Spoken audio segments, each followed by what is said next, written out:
and represented showed some of the most incredible artists around, including Elizabeth Catlett, including Romare Bearden, Huey Lee Smith, so on and so forth. So that's my background, that's where I come from. And I started taking classes at the Cleveland Museum of Art when I was little. I went to the Cleveland Institute of Art, my friend Julie Letchin, Lawrence, who is here, we went to studio class together, we put our portfolios together, and we both went to art school. And so this is my passion. I have to work for a living.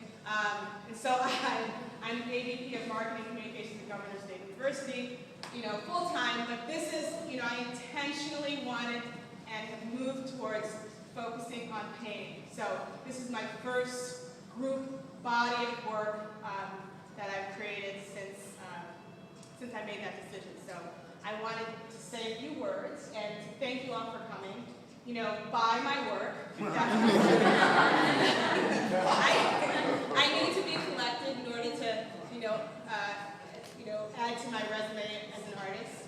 And if you have any questions about my work, if anybody wants me to talk about it, I can say a few words or not. Tell us about the piece, Maya. Well, I'll tell you in general about why I paint women and what is interesting to me. I started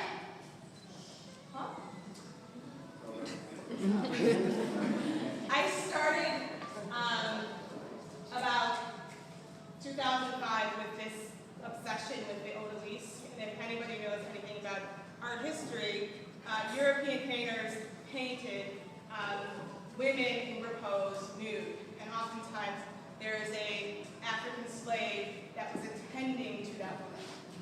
And so my interest or preoccupation with that became like, okay, what is that woman doing today? And during, in art history, artists often objectified women, right?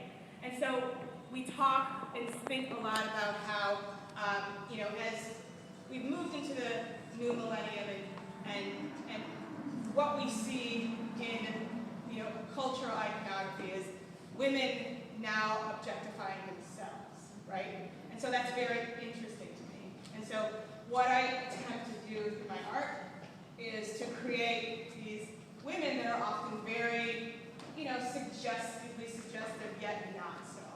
And, I think that we as women should do that, and take control of that decision to be not so much to objectify ourselves, but to look at ourselves and think of ourselves in heroic poses and heroic spaces, as opposed to being objects of desire for other people's pleasure. So that's kind of how I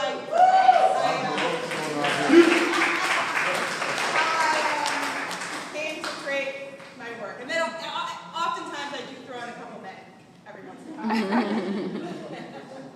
How have your mom and dad been an influence?